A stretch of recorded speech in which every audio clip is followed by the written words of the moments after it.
My name is Tarmack, and this is your game industry news wrap-up for the week of May 6th, 2017.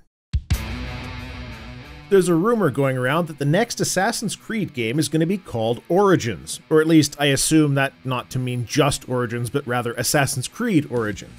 This is a continued corroboration of the Egypt timeline, and supposedly the game will feature some degree of naval combat. Myself, I'm stoked because the ship sailing and battles in Black Flag were my favorite part of the whole franchise. I'm a little confused on the Origins name though. Literally the whole point of the Assassin's Creed franchise is about going back in time through genetic memory to a point of origin and experiencing the story as it happened. Maybe something more like Assassin's Creed Pharaohs in Time. If you've missed the lovely controversy surrounding game media site Brash Games, let's give a quick rundown. The site was accused of having adjusted volunteer reviewer scores and reviews after the fact without permission. Its monetization model involved shoehorning in casino game mentions and clickback links into reviews. The owner of the site has spent the better part of a few weeks trying to make all of this drama go away, but like a goddamn bloodhound, Jim Sterling went ham on the poor bastard, bringing together otherwise unheard stories from a not insignificant number of reviewers who were paid in exposure and screwed over by the site in some way. Site owner Paul Ryan, genetically but perhaps not mentally distinct from the Paul Ryan everyone just thought of, has now put the site up for sale.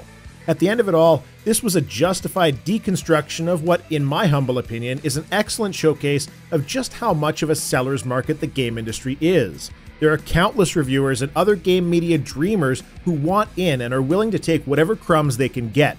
You have value, you're worth something. Don't do regular work for somebody without remembering that fact.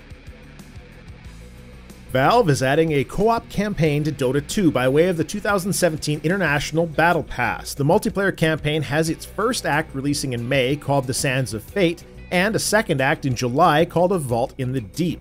The Battle Pass is how Valve bolsters the prize pool of the massive Dota tournament, resulting in over $20 million in 2016. Continuing to add value to the Battle Pass will of course increase that prize pool, driving the public exposure of the event to new heights with additional massive prize pool media stories and sharing. And some of the screenshots they showed of areas in the co-op campaign look pretty slick. It's something that I'd kinda like to play, but I need to wait until I know how much content will be on offer. At $10 for the Battle Pass, it's safe to not expect some massive sprawling campaign. But I also don't have the time to play Dota 2 properly, so it's not like I'm going to be playing it after I'm done with the campaign anyways. It's a great way to fund a tournament though, and have the tournament scale with viewer interest. Activision Blizzard announced that Q1 2017 has broken their record for the best revenue in a single quarter ever. The success was claimed by a few things, but predominantly the unexpected massive success of Overwatch. In related news, recently, in addition to overwhelming sales numbers, due to a Chinese rule change, all Loot Crate games have to publish probabilities now in China. While there's no guarantee that Chinese drop rates and rates throughout the rest of the operating realm of Overwatch or other games are the same, the chances that they're vastly different are low, with likely minor long-term tuning being done in each market independently. In a single loot box, on average, you have an 18.19% chance to get an epic item and a 7.4% chance to get a legendary. Obviously, they knew that Overwatch was going to be big, but the game has brought in over $1 billion in less than a year. But if anyone wants to trot out the excuse that there needs to be loot boxes to fund the ongoing development of a multiplayer shooter, now probably isn't the time. The appropriate word is not need, but an "eed" word is definitely a piece of this puzzle. Prey has gotten some pretty good reviews, surprising folks including myself, as standard fare for Bethesda is to be a bit wary due to their policy to not provide review code more than a day or so in advance of release.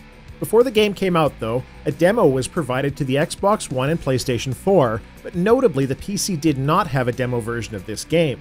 Arcane president Ralph Colantonio, in an interview with OSGamers.com, started off fine, but then devolved rather rapidly by saying, quote, "It's just a resource assignment thing. We couldn't do a demo on both the console and on the PC, we had to choose. Besides, PC has Steam. Steam players can just return the game prior to playing 2 hours, so it's like a demo already." End quote. Now, I may be alone in this, though I doubt it, but the idea of using the Steam refund system, one where refunding too often could be deemed abuse, as a way of demoing games is really shady, especially when a demo was developed on other platforms already. Obviously, it takes work to make a demo, but Arcane also spoke about how console versions were ported from PC, not the other way around. Nobody's entitled to a demo, that much is true, but giving a demo for free to one group and forcing a second group to pay in advance to demo a game is pretty two-faced. And last, what I believe to be the feel-good story of the week.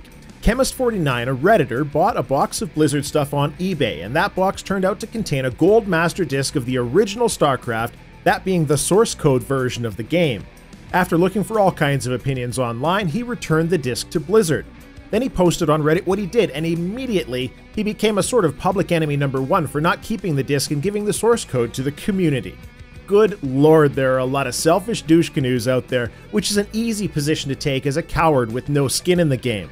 The common, I really hesitate to use the word wisdom, from the detractors was some kind of half-assed argument for archival purposes and modding, as though neither modding nor archival are already possible with the nearly 20-year-old game. Also brought to bear is the commonly used "just release it, then there's nothing they can do," which permeates the fan game community as well, as though a lawsuit is immediately null and void once something is public. Frankly, I think the only thing Chemist49 did wrong was to even debate with himself on whether he was keeping it or not. If you find a wallet on the street, that doesn't mean you own the wallet. It's that simple, just on a much more grand scale. Props to him for doing the right thing, and to Blizzard for snapping up the good PR by giving him an expenses-paid trip to BlizzCon and a bunch of other goodies. For those who are all up in arms that he didn't share something that didn't belong to him with the community, just stop. You're making humanity look bad to the rest of the universe. Your game releases for the week of May 7th to 13th are as follows.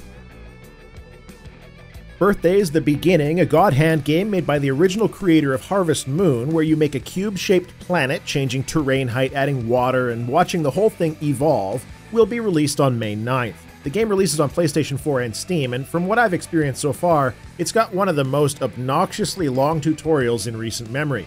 Still, the game is pretty adorable, despite my inability to keep certain types of critters from going extinct. I'd make a terrible god, apparently. NBA Playgrounds, a licensed 2-on-2 basketball game with a lot of the goofy stylings of older titles like NBA Jam, will be released on the 9th as well. Playgrounds unlocks characters by way of packs, though there's no way to buy these packs outside of the game, which makes the use of packs kinda superfluous. Controlling the large cranium basketball players works well enough, and the shots taken on net are handled by holding the button to shoot and releasing at just the right time, though the game doesn't really tell you what just the right time means. NBA Playgrounds releases on the 9th for Xbox One, PlayStation 4, and Nintendo Switch, and PC. And finally, also on May 9th, and with what is possibly the greatest game trailer of all time, self-described as the fastest, bloodiest, deadliest, most adjective-abusing, action-packed first-person shooter Strafe, will be out for all of your mid-90s FPS nostalgic glory. The game brags about its photorealistic graphics and persistent gore, which frankly is something I can appreciate. Intentionally thrown back to the great games of old, I'm still hoping it innovated more than Yooka-Laylee did. Strafe, out on the 9th, will be releasing on PC, Mac, and PlayStation 4.